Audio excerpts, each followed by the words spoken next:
দায়িত্ব নিয়ে প্রথম কর্মদিবসে জাতীয় স্মৃতিসৌধে বীর শহীদদের প্রতি ভারপ্রাপ্ত রাষ্ট্রপতির শ্রদ্ধা ফুল দিলেন জিয়াউর রহমান ও খালেদা জিয়ার সমাধিতেও।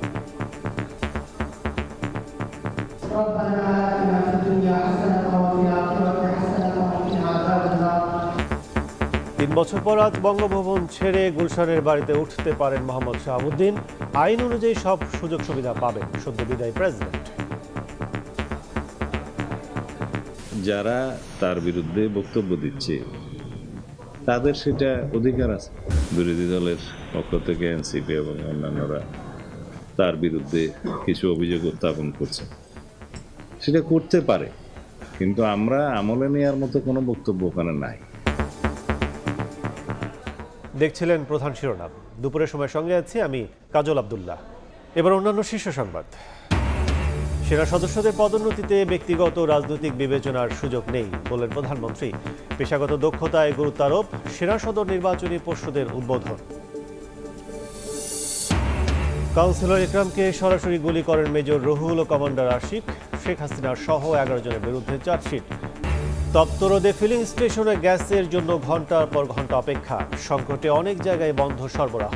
বাসাবাড়ির চুলায় নিভু নিভু অবস্থা, ভোগান্তি চরমে। পানি আসে না, কিন্তু বিল আসে। এখানে সবাই আশেপাশে অনেকেই টিপকল বসাছে। ওয়াসার লাইনে পানি না মিললেও গুনতে হচ্ছে বিল। সংকট থেকে বাঁচতে অনুমতি ছাড়াই বসানো হচ্ছে ডিপ টিউবওয়েল। ভূগর্ভস্থ পানি উত্তোলন বাড়লে বড় বিপর্যয়ের শঙ্কা। এবং দাবি আদায় করে ঘরে ফিরল তেলাপোকার দল। আপাতত রাজনীতিতে যোগ দিচ্ছেন না ককরোচ পার্টির নেতারা। বিজেপি সরকারের সময় শেষ, বিস্ফোরক মন্তব্য রাহুল গান্ধীর।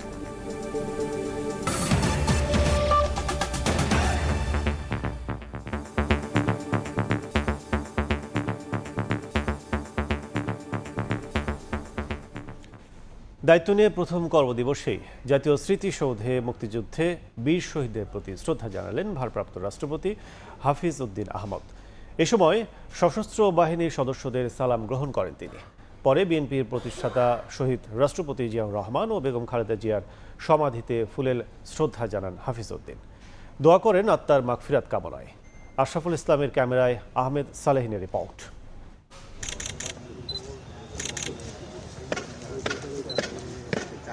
একাত্তরের মহান মুক্তিযুদ্ধে শহীদ বীর যোদ্ধাদের প্রতি আরেক বীর মুক্তিযোদ্ধার শ্রদ্ধা নিবেদন, তবে এবার কোনো রাজনীতিক হিসেবে নয়।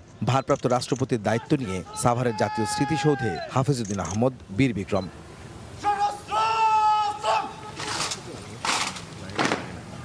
রোববার সকাল 11:30টায় সৌধের বেদিতে ফুল দিয়ে বীর শহীদদের প্রতি শ্রদ্ধা নিবেদন করে কিছুক্ষণ নীরবতা পালন করেন ভারপ্রাপ্ত রাষ্ট্রপতি। এ সময় সশস্ত্র বাহিনীর সদস্যরা সশস্ত্র সালাম জানান।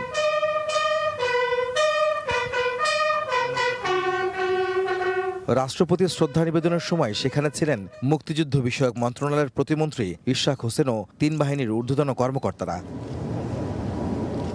এরপর শেরেবাংলা নগরে শহীদ রাষ্ট্রপতি জিয়াউর রহমান এবং বেগম খালেদা জিয়ার সমাধিতে ফুলেল শ্রদ্ধা জানান ভারপ্রাপ্ত রাষ্ট্রপতি। সেখানেও কিছুক্ষণ নিরাপত্তা পালন করেন তিনি। পরে জিয়াউর রহমান ও বেগম খালেদা জিয়ার আত্মার মাগফিরাত কামনা করে দোয়া মোনাজাত করেন হাফিজ উদ্দিন আহমদ।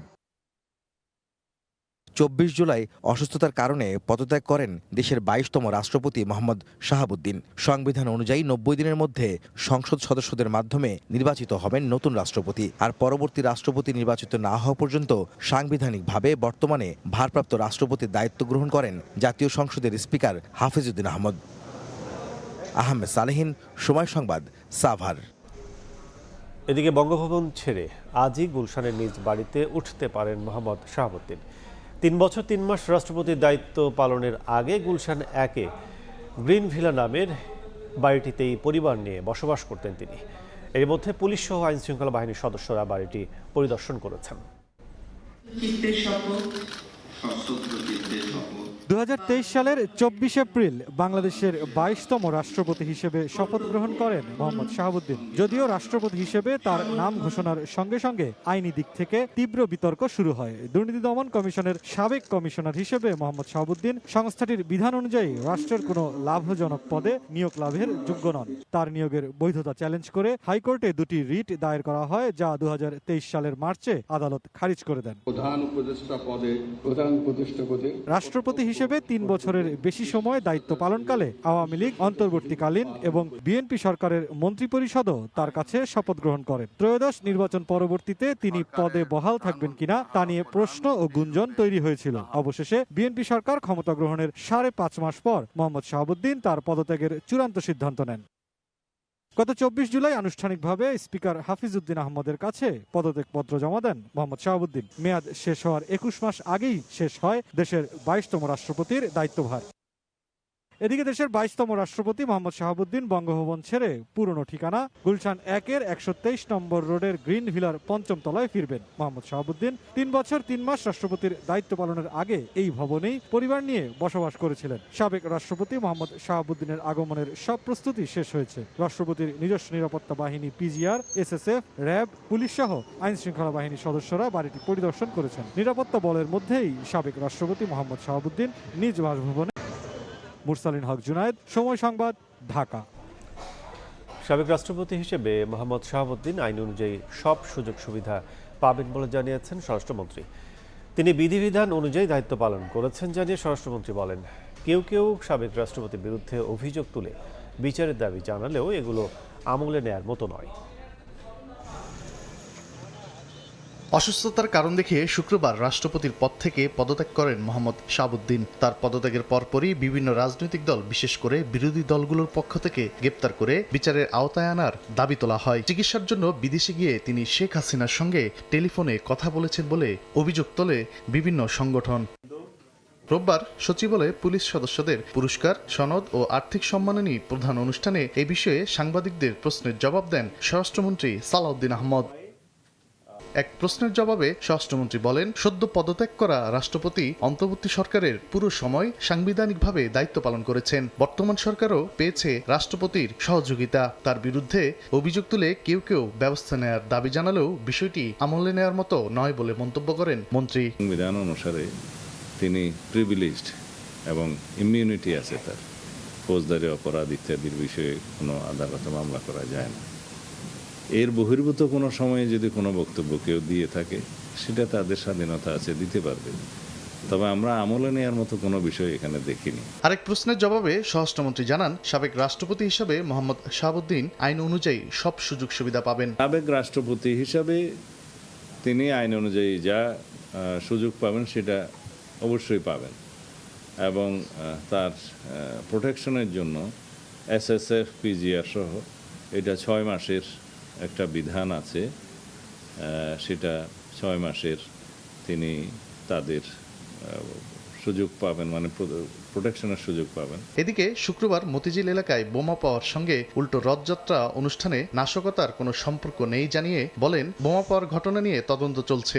ঘটনাক্রমে এবং সময়টা ওই দিন হওয়াতে আপনি কাকতালীয়ভাবে মিলাচ্ছেন তার সাথে, এটার সাথে কোনো মিল আছে বলে আমি মনে করি না। অনুষ্ঠানে প্রশংসনীয় কাজের স্বীকৃতি হিসাবে 9 জন পুলিশ সদস্যদের হাতে আর্থিক পুরস্কার ও সনদ তুলে দেন স্বরাষ্ট্রমন্ত্রী।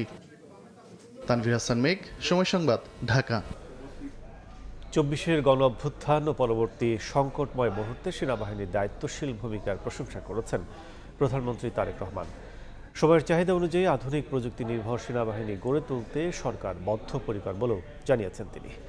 সকালে সেনাবাহিনীর সদর দফতরে সেনা সদর নির্বাচনী পর্ষদ 2026-এর আনুষ্ঠানিক উদ্বোধন করেন প্রধানমন্ত্রী।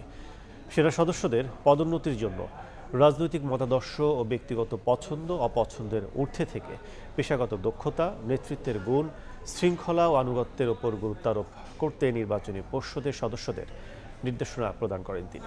বলেন, দেশের স্বাধীনতা ও সার্বভৌমত্ব রক্ষায় বাংলাদেশ সেনাবাহিনীর দায়িত্ব পালনের পাশাপাশি অভ্যন্তরীণ শান্তি, শৃঙ্খলা, স্থিতিশীলতা ও দুর্যোগ মোকাবিলায় বেসামরিক প্রশাসনকে সহায়তার ক্ষেত্রে গুরুত্বপূর্ণ অবদান রেখে চলেছে।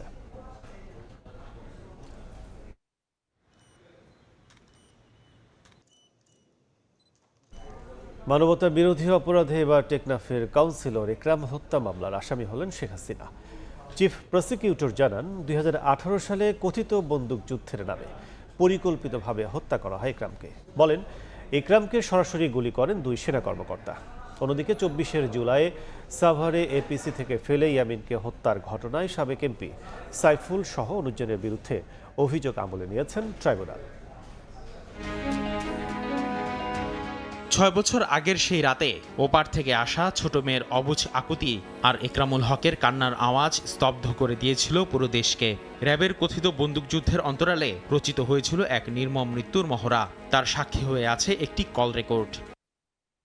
টেকনাফ পৌরসভার তৎকালীন কাউন্সিলর একরামুল হককে সেদিন ক্রসফায়ারের আড়ালে হত্যা করা হয়েছিল বলে শুরু থেকেই দাবি ছিল স্বজনদের। গণ অভ্যুত্থানে পট পরিবর্তনের পর অবশেষে ট্রাইব্যুনালে গড়িয়েছে সেই বিচার। রোববার আন্তর্জাতিক অপরাধ ট্রাইব্যুনাল 2 শেখ হাসিনা সহ 11 জনের বিরুদ্ধে অভিযোগ আমলে নিয়ে 8 জনের বিরুদ্ধে জারি করে গ্রেফতারি পরোয়ানা। প্রসিকিউশনের দাবি, ঘটনাস্থলে তাকে সরাসরি গুলি করেন 2 সেনা কর্মকর্তা।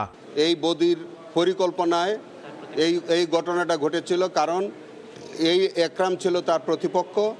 এবং এটাও আপনাদেরকে একটু অবহিত করে রাখি, এটা পরবর্তীকালে আপনারা হয়তো সাক্ষ্য প্রমাণে আসবে, দেখবেন যে একরামকে হত্যা করার পর তার সম্পত্তি কিন্তু এই বদি তার সম্পত্তি বিভিন্ন কৌশলে আত্মসাৎ করেছিল এবং নেপথ্যের নায়ক ছিল সেই আব্দুর রহমান। অভিযোগ আমলে নেয় ট্রাইব্যুনাল। সেই সাথে পলাতক 13 জনের বিরুদ্ধে গ্রেফতারি পরোয়ানা জারি করে আদালত। মাননীয় ট্রাইব্যুনাল এই ভিডিও ফুটেজটি তারা দেখেছেন এবং অত্যন্ত আবেগ আপ্লুত হয়ে তারা এই ভিডিও ফুটেজটি দেখেছেন এবং এই আসামিদের বিরুদ্ধে ট্রাইব্যুনাল অভিযোগ আমলে নিয়েছেন এবং আমাদের প্রেয়ার অনুযায়ী যারা ইতিমধ্যে গ্রেফতার আছে তাদেরকে এই মামলায় সনেরেস্ট করেছেন, যারা পলাতক আছে তাদের বিরুদ্ধে গ্রেফতারি পরোয়ানা দিয়েছেন। একই দিনে ট্রাইব্যুনালে জুলাই অভ্যুত্থানের হত্যা, ষড়যন্ত্র ও উস্কানির মামলায় ওবায়দুল কাদের সহ 7 জনের বিরুদ্ধে সাক্ষ্য দেন সাংবাদিক আশরাফ কায়সার।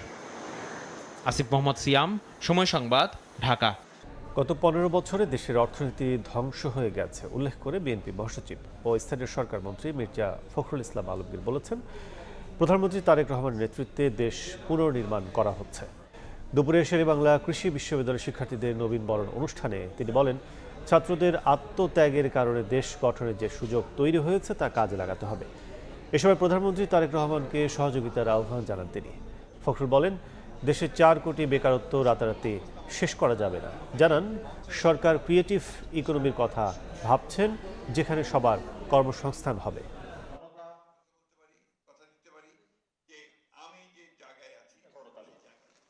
দীর্ঘ 15 বছর, লাস্ট 15 ইয়ার্স আমাদের ইকোনমিটা একদম র্যাভিশ ধ্বংসপ্রাপ্ত হয়েছে। চতুর্দিকে একটা অস্থিতিশীলতা, সবগুলো ইনস্টিটিউশনকে ভেঙে ফেলা হয়েছে, এগুলোকে আবার রিবিল্ড করতে হচ্ছে। এই রিবিল্ড করাটা কিন্তু সোজা কথা নয়।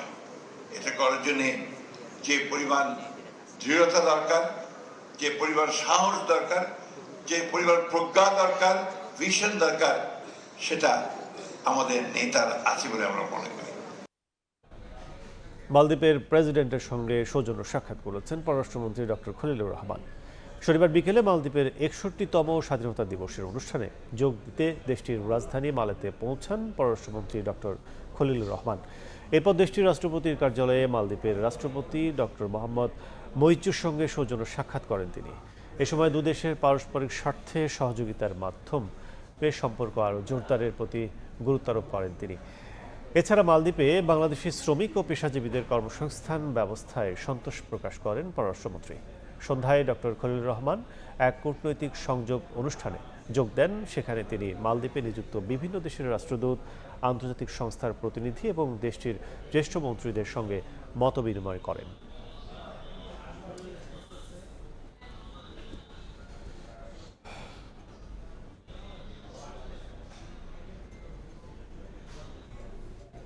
দুপুরের সময় আরও থাকছে, ব্যবসায় মন্দার পরও বাড়ছে শেয়ারের দাম। গ্রাহককে বিমার টাকা দিতে পারেনি 47টি কোম্পানি, পুঁজি হারানোর শঙ্কায় বিনিয়োগকারীরা।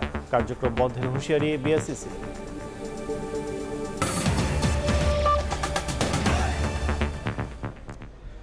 রাজধানীতে সিএনজি সংকটে চরম ভোগান্তিতে যানবাহন সংশ্লিষ্টরা।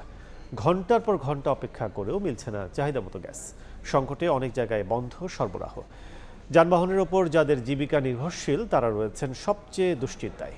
বাসা বাড়ির চুলাও নিভু নিভু অবস্থা, রান্না বান্না নিয়ে গৃহিণীদের ভোগান্তি চরমে। রাজধানীর নাখালপাড়ার বাসিন্দা সাগর আহমেদ রাইড শেয়ারিং অ্যাপের মাধ্যমে জীবিকা নির্বাহ করেন। সিএনজি সংকটে পর্যাপ্ত গ্যাস না পাওয়ায় দুদিন ধরে বন্ধ তার আয় রোজগার। আজকে তো একবারেই বন্ধ, টোটালি বন্ধ। বাইরে যাব, ঢাকার বাইরে, সে গ্যাসটাও নাই গাড়িতে। আর আমাদের অ্যাপসের উবারের গাড়ি, সকাল থেকে একটাও টিপ মারতে পারিনি, অবস্থা খুবই খারাপ। রোববার সকাল থেকেই রাজধানীর প্রতিটি সিএনজি ফিলিং স্টেশনে দেখা যায় একই চিত্র। সারি সারি যানবাহন, কেউ অপেক্ষা করছেন মধ্যরাত থেকে। দীর্ঘ অপেক্ষার পরও চাহিদা মাফিক গ্যাস না পাওয়ায় অসন্তোষ গ্রাহকদের। গ্যাস পাই না, গ্যাস বন্ধ করে দিছে, বলছে বিকাল 4টায় দিবে। এখন আপনার পাম্প বন্ধ করে দিচ্ছ, কখন দিতে পারবে তাও ওরা জানে না। তাও আমরা পুরো গ্যাস লাগবে সেই প্রয়োজনে দাঁড়াই আছি। এমন ভোগান্তি বলা ভাই যে রোদে আমরা রাস্তায় দাঁড়ায় আছি, বসার মতন জায়গা নাই, খুব কষ্টে আছি। কোনো আমার মনে করতো গ্যাসের দাম বাড়ার দিকে আমাদের ভোগান দিকে একটু বাঁচার অপেক্ষা করতেছি। কোন জায়গায় লাঞ্চ করবো, কোন সময় কি খাবো বলতে পারি না। আজকে কি গ্যাস পাবো কি পাবো না এটার কোনো নিশ্চিত নেই। পাম্প সংশ্লিষ্টরা বলছেন, মূল লাইনে পর্যাপ্ত গ্যাসের যোগান না পাওয়ায় সরবরাহ বন্ধ রাখতে বাধ্য হচ্ছেন তারা। সংকট নিরসনে ব্যবস্থা নেওয়ার দাবি তাদেরও। যতক্ষণে তারা দাঁড়ায় থাকে, যে লাইনে থাকে, ওই আস্তে আস্তে ওই গ্যাসটা তাদের ফুরিয়ে যায়। লাইনে কোনো গ্যাস নেই, কবে এটা সলিউশন হবে এটা আমরা বুঝতে পারতেছি না। এদিকে রাজধানীর বাসাবাড়িতেও দেখা দিয়েছে গ্যাসের চরম সংকট। গেল কয়েকদিন ধরে এই সমস্যা প্রকট আকার ধারণ করেছে। কোনো সময়ে গ্যাস পেলেও নেই পর্যাপ্ত চাপ। ঘন্টার পর ঘন্টা অপেক্ষা করেও রান্নার কাজ সারতে পারছেন না গৃহিণীরা। বন্ধ পড়ে রয়েছে রাজধানীর অধিকাংশ সিএনজি ফিলিং স্টেশন। এতে যেমন ভোগান্তিতে গ্রাহক, ঠিক তেমনি বিপাকে পড়েছেন ব্যবসায়ীরাও। উভয় পক্ষের প্রত্যাশা, এ সংকট নিরসনে দ্রুত কার্যকর পদক্ষেপ নেবে সরকার। সামদানি প্রত্যয়, সময় সংবাদ, ঢাকা। রাজধানীর বিভিন্ন এলাকায় দীর্ঘদিন ধরেই পানির তীব্র সংকট। বাসিন্দাদের অভিযোগ, ঠিকমতো পানি না পেলেও গুনতে হচ্ছে অতিরিক্ত ওয়াসার বিল। সংকট থেকে মুক্তি পেতে লাখ লাখ টাকা খরচ করে বসানো হচ্ছে ডিপ টিউবওয়েল। বিশেষজ্ঞরা বলছেন, এই সাময়িক সমাধানই ভবিষ্যতে আরও বড় বিপর্যয় ডেকে আনতে পারে। আব্দুল লতিফের ছবিতে আবু সাইদ নিশানের বিশেষ প্রতিবেদন।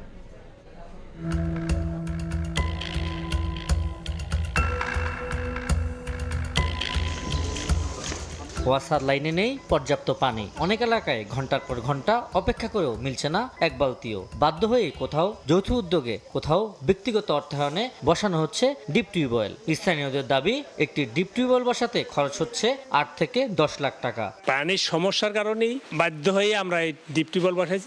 উপরেই গেছে 10 ধরে।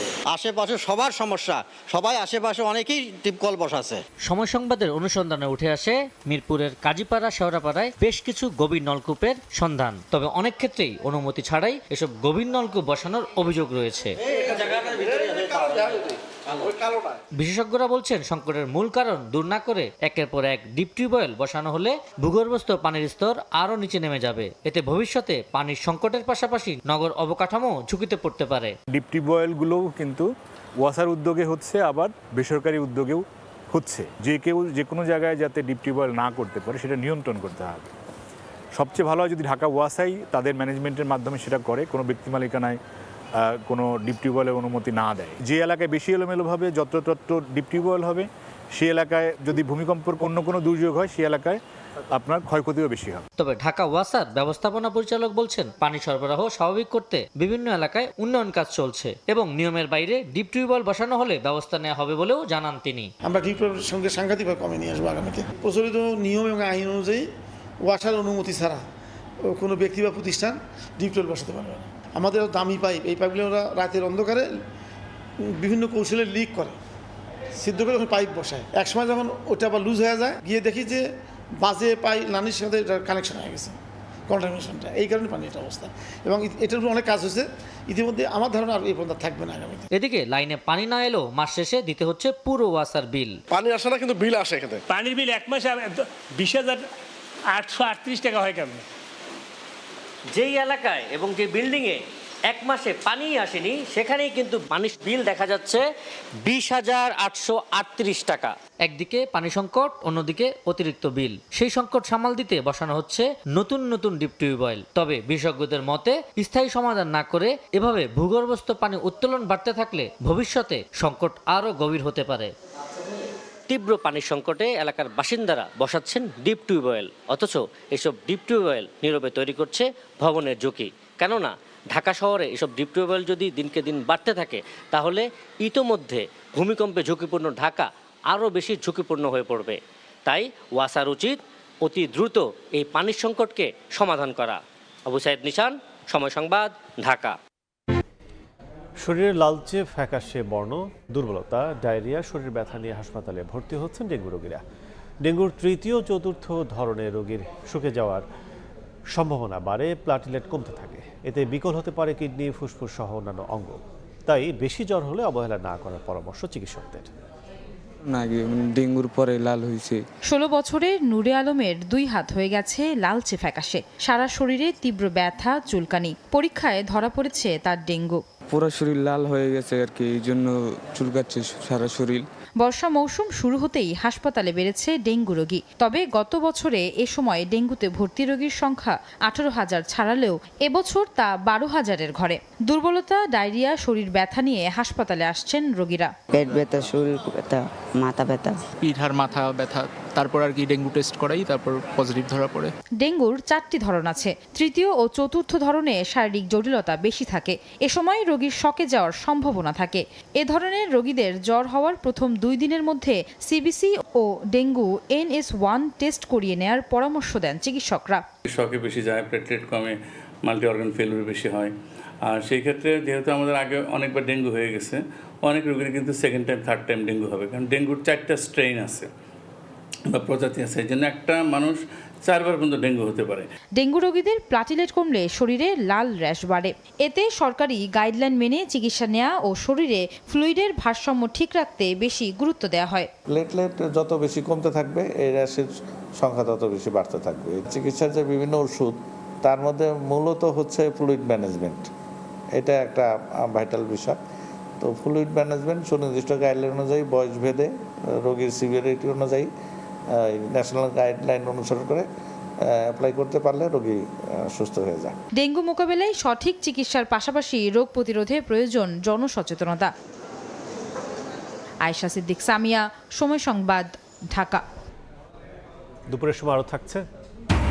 অন্তর্বর্তী সরকারের রাজনীতির কারণে বিশ্বকাপে যায়নি বাংলাদেশ। শ্রীলঙ্কার মিডিয়াতে মন্তব্য মিরাজের। তামিমের নেতৃত্বে নতুন কাঠামোতে দেশের ক্রিকেট।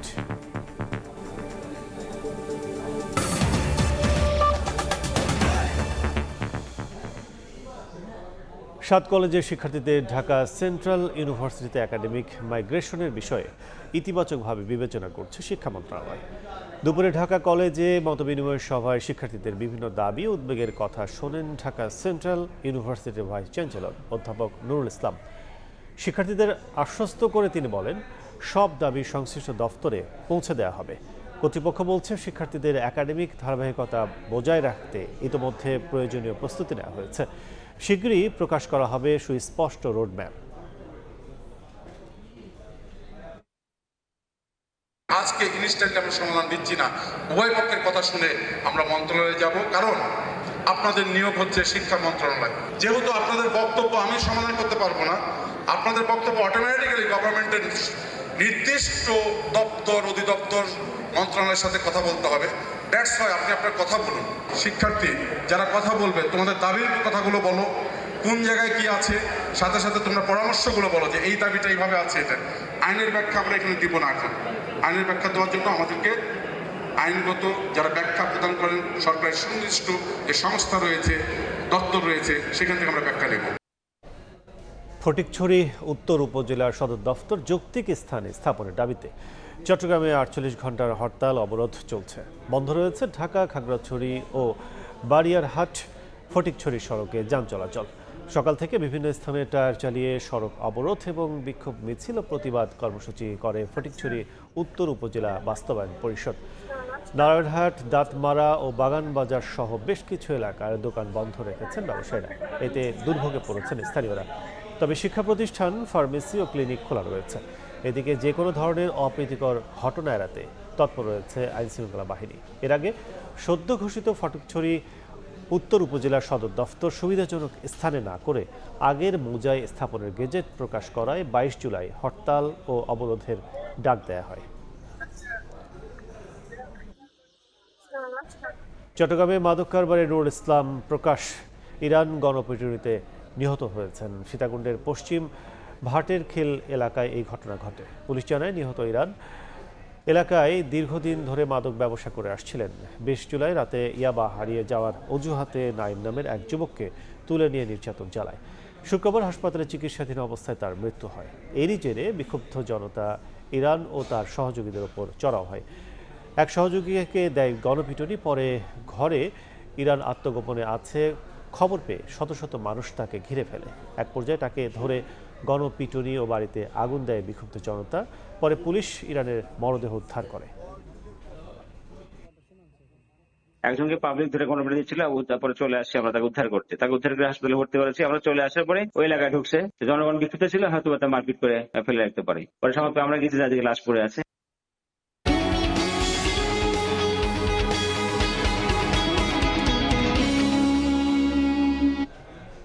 ব্যবসায় নরবরে অথচ পুঁজিবাজারে বাড়ছে শেয়ারের দাম। ডিএসই ও ইডরার পরিসংখ্যান বিশ্লেষণে দেখা যাচ্ছে তালিকাভুক্ত 58টি বিমা কোম্পানির মধ্যে 47টির অবস্থায় এমন। বিশ্লেষকদের সতর্কতা, যে কোনো মুহূর্তে পুঁজি হারাতে পারেন এসব কোম্পানিতে অর্থ বিনিয়োগকারীরা। এ অবস্থায় শেয়ার বাজারে মন্দ কোম্পানির কার্যক্রম বন্ধে কঠোর হওয়ার কথা জানিয়েছে নিয়ন্ত্রক সংস্থা বিএসইসি। কামরুল হাসান সবুজের রিপোর্ট। নিজের পরিশ্রমের পয়সা থেকে আরো কষ্ট করে পড়ছে, এখান থেকে 15,000 টাকা কমা রাখতে কাইটা আমার 70,000 টাকা দিতে আসছে। আমার 6 বছর ধরে ঘুরাইতে আসছে। আমাকে সিগনেচার দিচ্ছে না ওরা, আর বলতেছে সিগনেচার নেওয়ার পর ওয়েট করতে হবে, টাকা নাকি ওনারা অ্যাকাউন্টে পাঠাবে, কিন্তু সেটা কতদিনের ভিতরে সেটা বলছে না। বিমার মেয়াদ পরিপূর্ণ হওয়ার পর নিজের জমানো টাকা তুলতে বছরের পর বছর ধরে যে ভোগান্তি পোহাতে হচ্ছে তাই জানালেন নারায়ণগঞ্জ ও চাঁপাইনবাবগঞ্জ থেকে ঢাকায় আসা 2 জন গ্রাহক। অথচ এই কোম্পানির শেয়ারের দাম বাড়ছে পুঁজিবাজারে। বিনিয়োগকারীদের যারা শেয়ার কিনেছে, বিনিয়োগকারীরা তাদের আস্থা ফিরেছে বিধায় তারা এখন ভালো হচ্ছে। শুধু ফারিস্ট না, দেশের প্রধান পুঁজিবাজার ঢাকা স্টক এক্সচেঞ্জ ডিএসসির তথ্য গেল জানুয়ারি থেকে 15 জুলাই পর্যন্ত পুঁজিবাজারে তালিকাভুক্ত 58টি বিমা কোম্পানির মধ্যে মার্কেন্টাইল, রিলায়েন্স, গ্রিন ডেল্টা সহ 47টি প্রতিষ্ঠানের শেয়ারের দাম বেড়েছে প্রায় 90% পর্যন্ত। অথচ চলতি বছরের প্রথম প্রান্তিকের তথ্য ঠিকমতো গ্রাহকের পাওনা পরিশোধ করতে পারেনি এসব কোম্পানি। যে কোম্পানিগুলো বিমা দাবি সেটেল করতে পারছে না, তাদের তো আসলে প্রকৃত শেয়ারের দাম বাড়ার কথা না। শেয়ারের যারা বিনিয়োগকারী তারা কি আসলে বুঝতে পারছে কিনা, এটাকে স্টাডি করছে কিনা, এটা একটা বিষয়। যেসব কোম্পানি গ্রাহকের দাবির টাকা পরিশোধ করতে পারছে না, শেয়ার বাজারে সেসব কোম্পানিতে বিনিয়োগকারীরা যে কোনো সময় পুঁজি হারাতে পারেন বলে সতর্ক করছেন বাজার বিশ্লেষকরা। ওই যে ঘোষণা আসছে যে এটা শিথিল হবে, এখানে আমাদের বাড়বে, মার্জিনের ফ্লো বাড়বে, তা চিন্তা করছে তাহলে এখানে একটা সুযোগ নেওয়া যায় কিনা এটাকে সামনে রেখে। ব্যবসায় বেতাল অথচ শেয়ার বাজারে দাম বাড়ছে, এসব কোম্পানির ব্যাপারে কঠোর ব্যবস্থা নেওয়ার কথা জানান বাংলাদেশ সিকিউরিটিজ এক্সচেঞ্জ কমিশন বিএসসির চেয়ারম্যান। এটা নিয়ে অলরেডি ঢাকা স্টক এক্সচেঞ্জ যারা প্রাইমারি রেগুলেটর, আমি তাদের বলেছি যে এইসব ক্ষেত্রে ডিলিস্টিং কখন করা হবে, আপনাদের একটা নিয়ম, একটা পলিসি প্রণয়ন করতে হবে। 2025 সালে বিমা দাবির 20% পরিশোধ করেনি, অথচ শেয়ার বাজারে বিনিয়োগকারীদের প্রলুব্ধ করতে ওই বছর 27% পর্যন্ত ক্যাশ ডিভিডেন্ড দিয়েছে গ্রিন ডেল্টা সহ তালিকাভুক্ত এমন কোম্পানিও রয়েছে বিমা খাতে। কামরুল হাসান সবুজ, সময় সংবাদ, ঢাকা। বঙ্গভবন ছাড়লেন সদ্যবিদায়ী রাষ্ট্রপতি মোহাম্মদ শাহাবুদ্দিন। যাচ্ছেন গুলশানের নিজ বাড়িতে। এই মুহূর্তে গুলশানে আছেন সহকর্মী সানবির উপল, সরাসরি যাচ্ছে তার কাছে।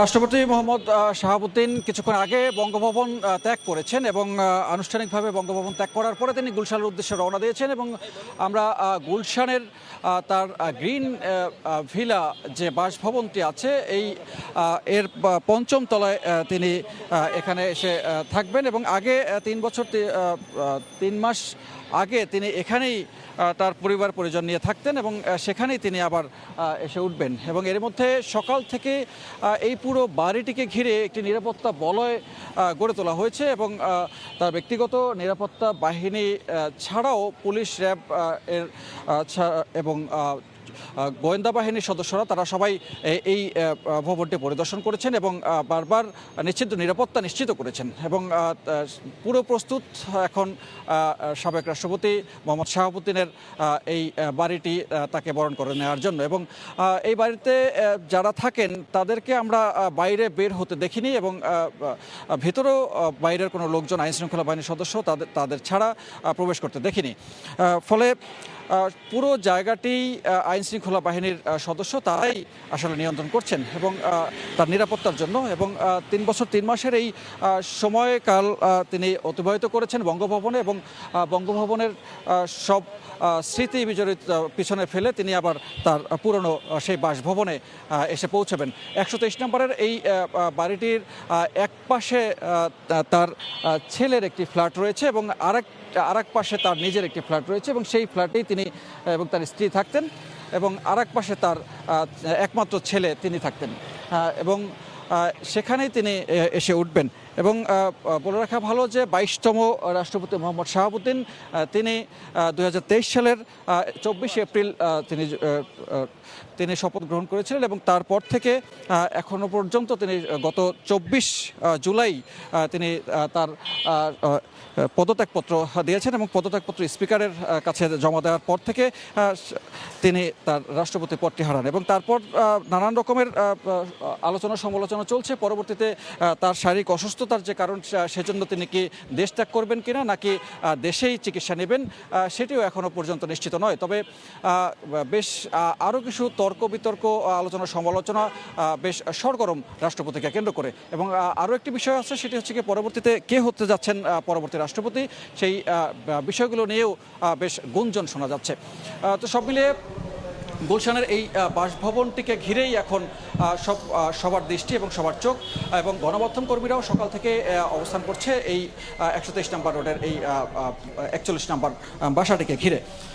এই ছিল এখানকার এই মুহূর্তের সবশেষ তথ্য। বঙ্গভবন ছেড়েছেন, নিজ বাড়িতে উঠছেন সদ্য বিদায়ী রাষ্ট্রপতি। এতক্ষণ বিস্তারিত জানাতে সরাসরি ছিলাম গুলশানে। সিলেট নগরীর সড়ক দাপিয়ে বেড়াচ্ছে লাইসেন্স ও ফিটনেসবিহীন লেগুনা। রোড পারমিট কিংবা বৈধ কাগজ ছাড়াই শত শত লেগুনা যাত্রী বহন করছে। নগরীর গুরুত্বপূর্ণ সড়কের একাংশ দখল করে চলছে অবৈধ পার্কিং ও যাত্রী ওঠানামা। অবৈধ স্ট্যান্ড, চাঁদাবাজি আর নজরদারির অভাবে নিয়ন্ত্রণহীন পরিবহন সিন্ডিকেট গড়ে উঠেছে বলে অভিযোগ স্থানীয়দের। অনিয়ম বন্ধে নিয়মিত অভিযান ও আইনগত ব্যবস্থা নেওয়ার কথা বলছে প্রশাসন। নওশাদ আহমেদ চৌধুরীর ছবিতে অপু বণিকের রিপোর্ট।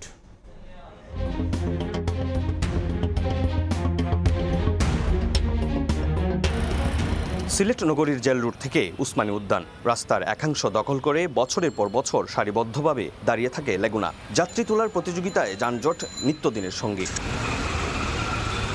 নেই ট্যাক্স টোকেন, ফিটনেস কিংবা বৈধ রোড পারমিট। প্রতিদিনই ঝুঁকি নিয়ে যাত্রী বহন করছে এসব যানবাহন। নির্ধারিত নিয়ম না মেনে অতিরিক্ত যাত্রী তোলা, দ্রুতগতিতে চলা আর যত্রতত্র থামা সব মিলিয়েই তৈরি হচ্ছে এক ভয়ঙ্কর পরিস্থিতি। গায়ের জুড়ে ওই তো একজন ড্রাইভার বললো আমরা গরিব যাইমু কসুরি সুটান পারবো। ছোট ছোট বাচ্চা এগুলা বয়স হয় না, এটারে লাইসেন্স কেটা দেয়। নগরীতে লেগুনা সবচেয়ে বেশি চলাচল করে বন্দরবাজার থেকে টিলাগড় হয়ে জৈন্তাপুর, নগরীর কোর্ট পয়েন্ট থেকে মদিনা মার্কেট হয়ে গোবিন্দগঞ্জ, জেল রুট পয়েন্ট থেকে উসমানী উদ্যান পর্যন্ত রাস্তার একটা অংশ দখল করে গড়ে উঠেছে লেগুনার অবৈধ স্ট্যান্ড। সেখানে রশিদ ছাপিয়ে প্রতিটি লেগুনা থেকে নেওয়া হয় চাঁদা।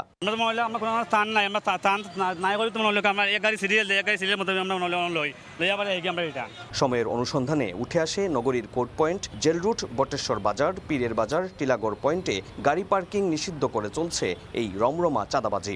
অথচ তামাবিল শাখা কমিটি থেকে কাগজে কলমে নিষেধাজ্ঞা থাকলেও সেটি মানছে না চালক ও শ্রমিকরা। যদি এগুলাকে এখনই নিয়ন্ত্রণে আনা না যায় তাহলে ভবিষ্যতে কিন্তু আরো ভয়াবহ অবস্থা সিলেটবাসীর জন্য অপেক্ষা করছে। নিরাপদ সড়ক চাই এর তথ্য বলছে গত 2 বছরে সিলেট বিভাগে সড়ক দুর্ঘটনায় নিহত হয়েছেন 739 জন। বিশেষজ্ঞদের মতে অদক্ষ চালক ও ফিটনেসবিহীন যানবাহনের কারণেই বাড়ছে দুর্ঘটনা। শ্রমিকগুলো টেকা দিয়ে আমরা স্থায়ীভাবে লিজ আনবো, শ্রমিকগুলো আরাম লিজ দিলে আমরা শ্রমিকেরও উপকার হইব এবং রাস্তারও যানজট বা নিরসনের লাগে সুবিধা। বিআরটিএ ও ট্রাফিক পুলিশ বলছে নিয়মিত অভিযান চালিয়ে আইন অমান্যকারীদের বিরুদ্ধে ব্যবস্থা নেওয়া হচ্ছে। 2-3 বছর যাবৎ সে ফিটনেস বা ট্যাক্স টোকেন আপডেট করছে না, সেক্ষেত্রে আমরা এই গাড়িগুলোকে ডাম্পিংয়ে দিচ্ছি। 18 বছরের নিচে হলে তো সে ড্রাইভিং লাইসেন্স পাবে না, সেই ক্ষেত্রে তার কিন্তু গাড়ি চালানোর এখতিয়ার নেই। তো আমরা সেই ব্যাপারগুলো আমরা নজরদারিতে রেখেছি। বিআরটিএ তথ্য বলছে সিলেট নগরীতে বৈধভাবে নিবন্ধিত লেগুনার সংখ্যা 2104টি। দিনের পর দিন এভাবেই সড়ক দখল করে গড়ে উঠেছে লেগুনার অবৈধ স্ট্যান্ড। তবে প্রশ্ন থেকেই যায়, কোথায় নজরদারি? নগরবাসী বলছে দ্রুত পদক্ষেপ নিলে কমতে পারে জনভোগান্তি। অপু বণিক, সময় সংবাদ, সিলেট। বঙ্গোপসাগরে মাছ ধরতে গিয়ে বিকল হয় ট্রলারের ইঞ্জিন। এরপর টানা ৩৬ দিন বঙ্গোপসাগরে ভেসেছিলেন শ্রীলঙ্কান বাবা ছেলে। তারা জানান, বেঁচে থাকতে কাঁচা মাছই ছিল একমাত্র ভরসা। অবশেষে গভীর সাগরে ভাসমান অবস্থায় মহেশখালীর উপকূল থেকে তাদের জীবিত উদ্ধার করেন স্থানীয় জেলেরা। তাদের পরিচয় যাচাই করছে প্রশাসন। বিস্তারিত জানাচ্ছেন সুজাউদ্দিন রুবেল। চারদিকে অতই সাগর, নেই খাবার ও বিশুদ্ধ পানির ব্যবস্থা। ইঞ্জিন বিকল হয়ে টানা ৩৬ দিন বঙ্গোপসাগরে ভেসেছিলেন দুই শ্রীলঙ্কান জেলে। যখন বেঁচে ফেরার আশা প্রায় শেষ, ঠিক তখনই যেন ত্রাণকর্তা হয়ে হাজির হন মহেশখালীর কুতুবজমি ইউনিয়নের জেলে ও ট্রলার মালিক জিয়াউর রহমান। উদ্ধার হওয়া দুই জেলের দাবি, দীর্ঘ ৩৬ দিন সাগরে ভেসে থাকার সময় জীবন বাঁচাতে বাধ্য হয়ে শুধু কাঁচা মাছ খেয়ে কোনো মতে টিকেছিলেন তারা। উদ্ধার হওয়া দুই জেলেকে চিকিৎসা সহ প্রয়োজনীয় সব ধরনের সহযোগিতাও করেন তিনি। শ্রীলঙ্কা ৩৬ মতো বাসি ১ মাস ১০ দিন এটা বলে ইশারা তো অর্ধেক। পুলিশ জানায়, উদ্ধার হওয়া দুই ব্যক্তি সম্পর্কে বাবা ছেলে। শ্রীলঙ্কার দক্ষিণাঞ্চলীয় উপকূলীয় শহর হাসপাতাল রুট এলাকার বাসিন্দা। গত ১৯ জুন ডোন্ডা বন্দর থেকে মাছ ধরার উদ্দেশ্যে গভীর সমুদ্রে যান তারা। এরপর ইঞ্জিন বিকল হয়ে দিকভ্রান্ত অবস্থায় দীর্ঘদিন সাগরে ভেসেছিলেন বলে জানান তারা। শ্রীলঙ্কার মানুষ যাতে সুস্থ হয়ে এখান থেকে ওরা শ্রীলঙ্কা যাতে চলে যায়, প্রয়োজনীয় আইনি ও কূটনৈতিক প্রক্রিয়া সম্পূর্ণ করে তাদের শ্রীলঙ্কায় ফেরত পাঠানোর উদ্যোগ নেওয়া হবে বলে জানিয়েছে পুলিশ। সুজাউদ্দিন রুবেল, সময় সংবাদ, কক্সবাজার। দেশের বাইরের খবর। বিজেপি সরকারের সময় শেষ হয়ে এসেছে বলে বিস্ফোরক মন্তব্য করেছেন বিরোধী কংগ্রেস নেতা রাহুল গান্ধী। মোদী সরকার এবং আরএসএস ভারতের শিক্ষা ব্যবস্থাকে ধ্বংস করে দিয়েছে বলে অভিযোগ তোলেন তিনি। অন্যদিকে কর্মসূচি স্থগিত করলেও তৃণমূল পর্যায়ে যুব আন্দোলন গড়ে তোলার ঘোষণা দিয়েছে ককরোচ জনতা পার্টি। তীব্র আন্দোলনের মুখে ভারতের কেন্দ্রীয় শিক্ষামন্ত্রী হিসেবে ধর্মেন্দ্র প্রধানের পদত্যাগের পর নতুন শিক্ষামন্ত্রীর দায়িত্ব পেলেন বিজেপির জ্যেষ্ঠ নেতা প্রহ্লাদ যোশী। রোববার শিক্ষা মন্ত্রণালয়ের দায়িত্ব গ্রহণের পর নিষ্ঠার সঙ্গে কাজ করার কথা জানান তিনি। প্রধানমন্ত্রী নরেন্দ্র মোদী এই দায়িত্বের জন্য আমার উপর ভরসা করেছেন। তার প্রত্যাশা অনুযায়ী দায়িত্ব পালনের চেষ্টা করব। আমি তার প্রতি কৃতজ্ঞ। টানা ৩৭ দিনের আন্দোলনের পর শনিবার ধর্মেন্দ্র প্রধানের পদত্যাগে উচ্ছ্বাসে ফেটে পড়েন শিক্ষার্থীরা। এই আন্দোলনে শিক্ষার্থী ছাড়াও যোগ দেন বিভিন্ন শ্রেণী পেশার মানুষ। আন্দোলনকারীরা জানান, ১২ বছরে এই প্রথম জনগণের চাপের মুখে বিজেপি সরকারের কোনো কেন্দ্রীয় মন্ত্রী পদত্যাগ করলেন। ধর্মেন্দ্র প্রধানের পদত্যাগের পর আন্দোলন স্থগিত করলেও আপাতত রাজনীতিতে যোগ দেওয়ার কোনো পরিকল্পনা নেই ককরোচ জনতা পার্টির নেতাদের। সিজেপির লক্ষ্য সারা দেশে তৃণমূল পর্যায়ে যুবভিত্তিক গণ আন্দোলন গড়ে তোলা, যেন যে সরকারি ক্ষমতায় থাকুক না কেন তরুণদের দাবি উপেক্ষা করতে না পারে। আন্দোলনের এই সাফল্যকে শিক্ষার্থীদের বিজয় হিসেবে আখ্যা দিয়েছেন বিরোধী দলীয় নেতা রাহুল গান্ধী। তিনি বলেন, এটি ভারতের শিক্ষা ব্যবস্থা পুনর্গঠনের প্রথম বড় পদক্ষেপ। একই সঙ্গে বিজেপি সরকারকে সরানোর সময় হয়ে এসেছে বলে মন্তব্য করেছেন তিনি। আসুন আমরা এই শাসক গোষ্ঠীকে উৎখাত করি, যে শাসক গোষ্ঠী ভারতকে আক্রমণ করছে, সংবিধান এবং আমাদের প্রতিষ্ঠানগুলোকে ধ্বংস করছে। কয়েক সপ্তাহের এই আন্দোলনকে প্রধানমন্ত্রী নরেন্দ্র মোদীর তৃতীয় মেয়াদের সবচেয়ে বড় রাজনৈতিক সংকটগুলোর একটি হিসেবে দেখছেন বিশ্লেষকরা। রাইসা জান্নাত, সময় সংবাদ। যুক্তরাষ্ট্রের সব শর্ত পূরণ না হলে ইরানের বিরুদ্ধে পূর্ণমাত্রার যুদ্ধ শুরুর হুঁশিয়ারি দিয়েছেন মার্কিন প্রেসিডেন্ট ডোনাল্ড ট্রাম্প। যদিও মার্কিন গণমাধ্যম এক্সিওসের প্রতিবেদন অনুযায়ী গেল শুক্রবার তেহরানের বিরুদ্ধে নতুন করে হামলা চালানোর পরিকল্পনা শেষ মুহূর্তে স্থগিত করেছেন ট্রাম্প।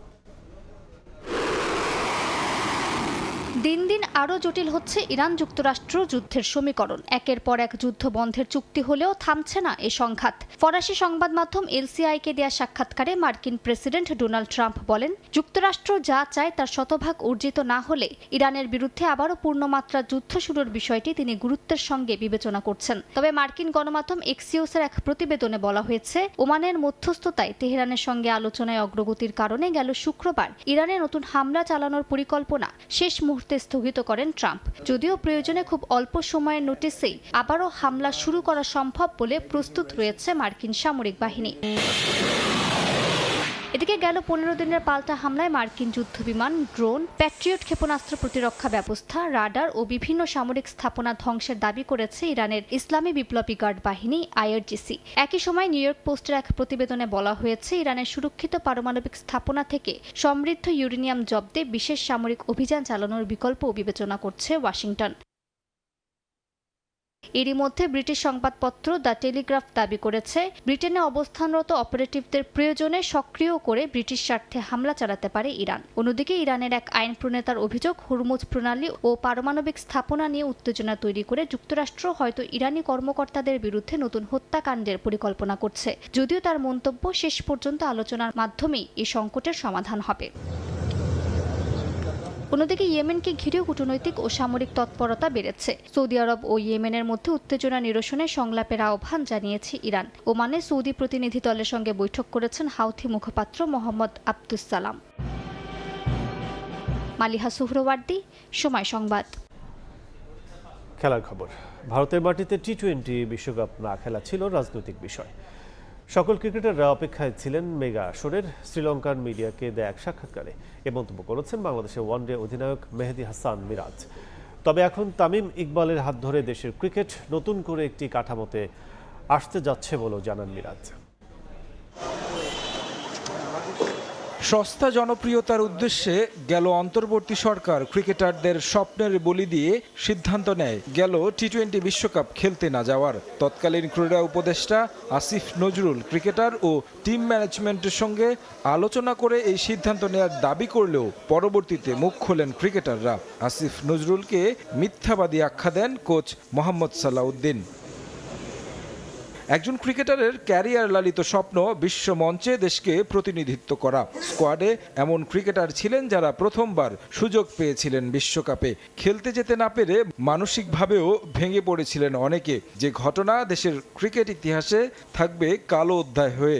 LPL খেলতে গিয়ে বিষয়টি নিয়ে আবারও কথা বলেছেন টাইগার অধিনায়ক মেহেদী মিরাজ। এটা আসলে রাজনৈতিক সিদ্ধান্ত ছিল। আমরা সবাই খেলতে প্রস্তুত ছিলাম। ভারতে গিয়ে খেলতেও আমাদের কোনো ধরনের সমস্যা ছিল না। প্রতিটি ক্রিকেটারই স্বপ্ন দেখে বিশ্বকাপে খেলার। অনেকে ছিলেন যারা প্রথমবার সুযোগ পেয়েছেন, তাদের সেই সুযোগ নষ্ট হলো। বিষয়গুলো নিয়ে খুব বেশি কিছু বলতে চাই না। এটা একেবারে রাজনৈতিক ব্যাপার ছিল। তৎকালীন সরকারের সঙ্গে ভারতের রাজনৈতিক সম্পর্ক আর বিশ্বকাপ খেলতে না যাওয়ায় নিয়মিত সিরিজ খেলতে আসেনি টিম ইন্ডিয়া। তামিম ইকবাল অবশ্য দুই দেশের সম্পর্কে উন্নতি এনেছেন। এবছরই ঢাকায় আসবে ভারত। কথা বলেছেন আসন্ন ভারত সিরিজ নিয়েও। আমরা আগ্রহের সঙ্গে অপেক্ষা করছি ভারতের বিপক্ষে সিরিজের জন্য। এটা আমাদের জন্য দারুণ একটা মুহূর্ত। লম্বা সময় আমরা ভারতের বিপক্ষে খেলি না। আমরা চিন্তা করছি কিভাবে আমাদের কন্ডিশনে ভালো ক্রিকেট খেলতে পারি। আমরা সিরিজটি খেলতে মুখিয়ে আছি। সামনে বিশ্বকাপ রয়েছে। সব ক্রিকেটারই চায় সেখানে ভালো খেলতে। তাই ঘরের মাটিতে আমাদের উন্নতি আনতে হবে। বেশ কয়েকটি সিরিজ আমরা জিতেছি।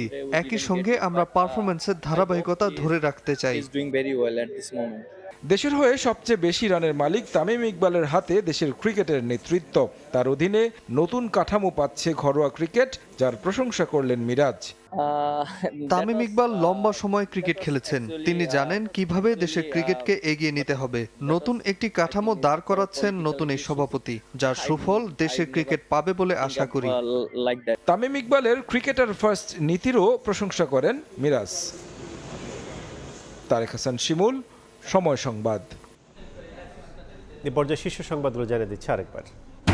স্মৃতিসৌধ ও শহীদ জিয়ার সমাধিতে ভারপ্রাপ্ত রাষ্ট্রপতির শ্রদ্ধা। বঙ্গভবন ছাড়লেন মোহাম্মদ শাহাবুদ্দিন। তার বিরুদ্ধে আমলে নেয়ার মতো কোনো অভিযোগ দেখছেন না স্বরাষ্ট্রমন্ত্রী।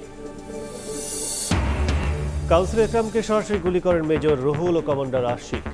এবং তপ্ত রোদে ফিলিং স্টেশনে গ্যাসের জন্য ঘন্টার পর ঘন্টা অপেক্ষা। সংকটে অনেক জায়গায় বন্ধ সরবরাহ। বাসাবাড়ির চুলায় নিভু নিভু অবস্থা। ভোগান্তি চরমে।